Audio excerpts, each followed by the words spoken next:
Hi everyone. Today I want to touch upon a different issue. I actually want to warn many people, patients and doctors. I always advise against the injection of too much fat into the penis. The major problem with excessive fat injection arises when the fat does not diffuse. If the abdominal fat of the patient is saturated, that is, if he consumes a lot of animal fat, the fat will not diffuse. Furthermore, if you inject more than 60 cc of fat, it will be really tough. That will cause a lot of headache. Well, what is the issue here? What happens? In case the patient is injected excessive fat and the fat does not diffuse, the patient will eventually have to see another surgeon. Such a patient may come to us and want us to thin down the injected fat. Years ago, I had accepted such a request from a patient, thinking, I can make an incision on the glans, that is the head of the penis, through the circumcision scar, and scrape the skin. Then I could thin down the injected fat just like cutting döner kebab. Well, I operated the patient, made an incision through the circumcision scar, and scraped the skin. I encountered the fatty tissue injected by the previous surgeon. But I saw that the fatty tissue had turned into fibrous tissue, so the tissue had actually lost vitality and a solid residue was left. Neither a knife, nor scissors, nor a cautery cut through that tissue. During the operation, I could not cut that tissue with any instrument. It just didn't work.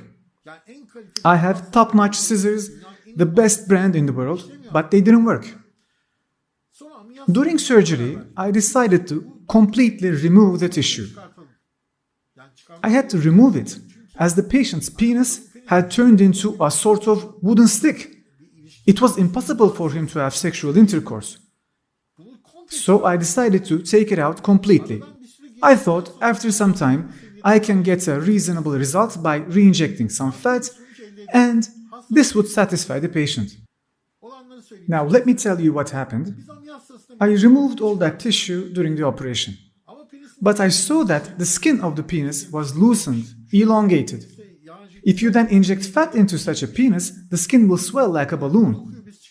After removing the hardened tissue, we relaid the penile skin back on. You know what happened? The loose skin extended this far. We had skin almost twice the length of the penis. We cut off the loose skin and sutured over the circumcision scar, but of course the remaining tissue was stretched, its circumference was also enlarged. We dressed it real tight so that the skin would fit in place. The patient developed subcutaneous hematoma, that is, blood and serum accumulated in the surgical area, and the wound became infected. He got infected. I tried to cure that patient for 2 years. He finally did recover. We operated the patient again to drain the accumulated serum, etc. Minor interventions were required in between. Finally, after some time passed, we decided to do a new fat injection. We planned for a limited fat injection, but it was challenging since the skin adhered completely to the penis shaft. The patient was not at all satisfied with the result of the surgery. He offered to come back and have another fat injection after a reasonable period when the tissues would recover further. That patient was someone who frequently traveled abroad. He said he would come back, but never did. So we could not perform the second fat injection. Then I received lots of other patients in the same situation. Other surgeons had turned their penis into a wooden stick. The patients could not have sexual intercourse. The fat had solidified, that is, it had not diffused.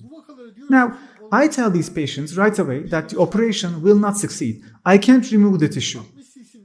More than 60 cc of fat was injected and it does not diffuse. So the fat cells do not survive. The fat tissue loses vitality and turns into fibrous tissue.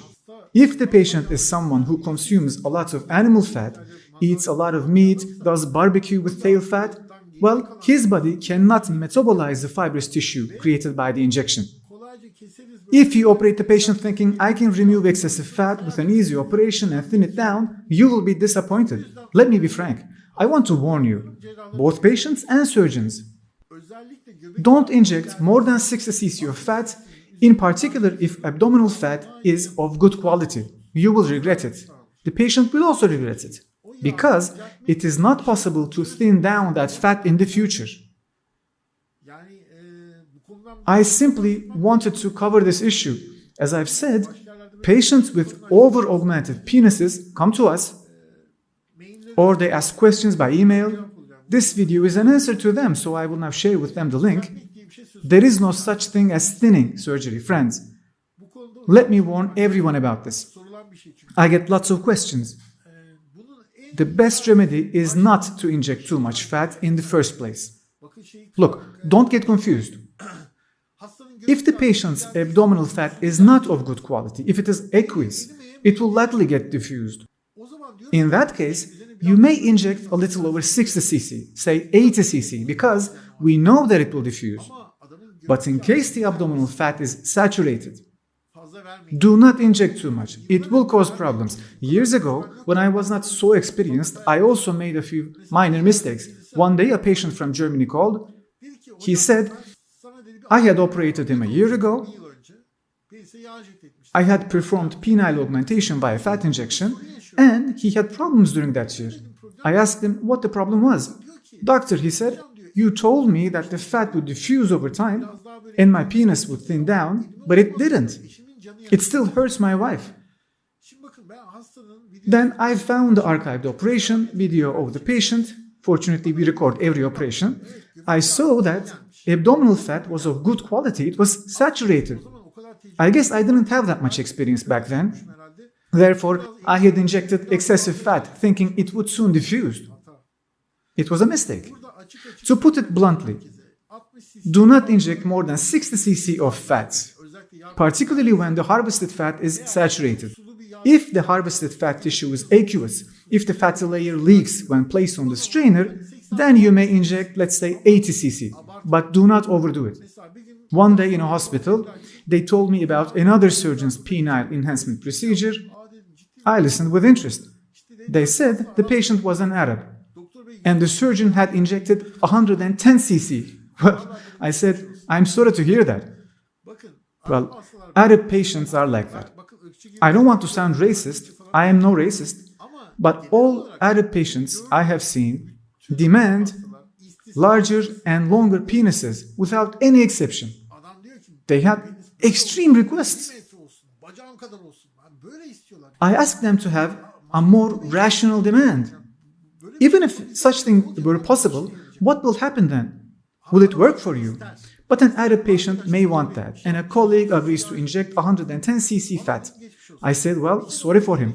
First, that penis will not become erect.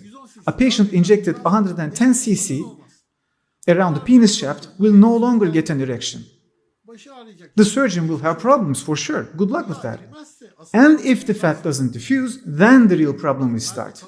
If the fat doesn't diffuse and remains as it is, the patient will not have intercourse, and it will not be possible to thin it down through surgery. I told you, I've tried everything during the operation, it didn't work. The only solution is to completely remove the fibrotic tissue remaining from the injection. So, this is a serious problem. Simply do not inject excessive fat. Try not to exceed 60 cc. That's my advice. A message from a friend. Alright, thank you for watching. See you on the next one. And please subscribe to my channel. That's what everyone asks for, right? So don't forget to subscribe. Well, see you on the next one.